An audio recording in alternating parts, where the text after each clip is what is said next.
রায় অনির্বাণের যার হাত এক করতে এবার কোমর বেঁধে লেগে পড়লো শর্মি। হ্যাঁ বন্ধুরা, ভিডিওতে লাইক দিয়ে দেখতে থাকুন। শর্মি ওর বরকে বলতে থাকে যে দেখো একবার আমি কি করি, এই শর্মি ঘটকই ওদের বিয়েটা দিবে। তখন শর্মির বর বলতে থাকে কিন্তু সেটা কি করে করবে তুমি বলো তো শর্মি, তুমি তো বড় বেশি চ্যাটাং চ্যাটাং কথা বলছো কিন্তু কাজে কর্মে কোনো কিছু তো করে দেখাতে পারছো না। ওদিকে শর্মি বলতে থাকে আহা, আমি তো এতদিন ধরে জাস্ট ওয়েট করছিলাম যে রায়ের কি মতামত সেটা জানার জন্য, কিন্তু আমি সেদিন রায়ের সাথে দেখা করে আসার পর এখন ওর মতামতটা আমি পেয়ে গিয়েছি। এখন আর আমার কোনো টেনশন নেই। এখন আমি বেশ বুঝতে পেরেছি যে ওরা একে অপরের জন্য একবারে প্রেমে হাবুডুবু খাচ্ছে, কিন্তু তা সত্ত্বেও কেউ কারো কাছে প্রকাশ করছে না। আর এই জিনিসটাই ওদেরকে প্রকাশ করাতে হবে, সেটা এক পর্যায়ে বাধ্য করি, কিন্তু সেটা কি করে সেই প্ল্যানটাই আমার এখনো মাথায় আসছে না। তখন শর্মির বর বলতে থাকে দেখো শর্মি, তুমি যে পাকা মোটা করছো, তারপরে অনির্বাণ দাদাভাই যদি রেগে যায় তখন কি হতে পারে তুমি বুঝতে পারছো? আমার তো ভেবে ভেবেই গা হাত পা ঠান্ডা হয়ে আসছে। তখন শর্মি বলতে থাকে তুমি ভয় পেতে থাকো, আমি বরঞ্চ আর ভয় পাই না। কারণ আমি কেন ভয় পাবো? যেখানে দুজন ভালোবাসার মানুষ নিজেদের মনের কথা প্রকাশ করতে পারছে না, আমি শুধু তাদের ভালোবাসাটাকে তাদের সামনে তুলে ধরবো, সেটাতে কোনো অন্যায় কী করবো আমি?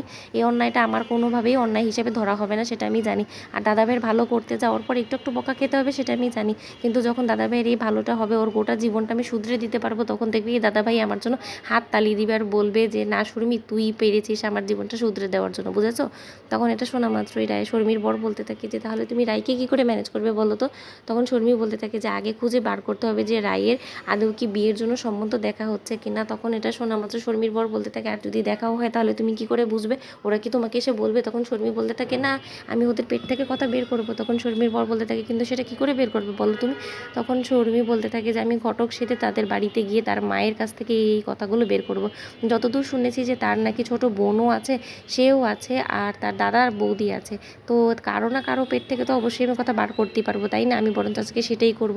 কাল সকালে ওঠা মাত্রই আমার প্রথম উদ্যোগই থাকবে এইটা করা। তখন শর্মির বর বলতে থাকে যে দেখো শর্মি, যা করবে সাবধানে করো, কারণ সেখানে গিয়ে না এমন হয় যে তুমি মারধর খেয়ে আসো, তখন কিন্তু দাদাভাই তোমাকে একবারও ছেড়ে কথা বলবে না, বরঞ্চ তোমার জেঠিমার কাছে শুদ্ধ তোমার নামে কমপ্লেন করবে, তুমি সেটা ভেবে নিও। তখন শর্মি বলে থাকে শর্মি ভেবো না।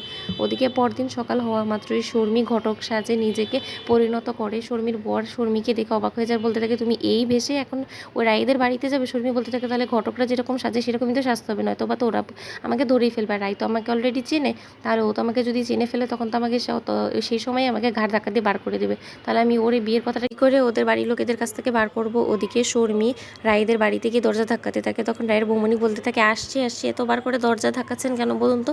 তখন দরজা খোলা মাত্র রায়ের বৌমণি শর্মিকে দেখে অবাক হয়ে যায়, বলতে থাকে আপনি কে? তখন শর্মি বলতে থাকে আমি ঘটক, তোমাদের ওই ছোট ননদ না কে আছে এ বাড়িতে, নাকি বিয়ের যোগ্য পাত্রী আছে, তাদের জন্য ভালো ভালো কাজ এনেছিলাম। তো বন্ধুরা, তোমাদের ভিডিওটি ভালো লাগলে লাইক কমেন্ট শেয়ার করে সাবস্ক্রাইব করতে ভুলো না।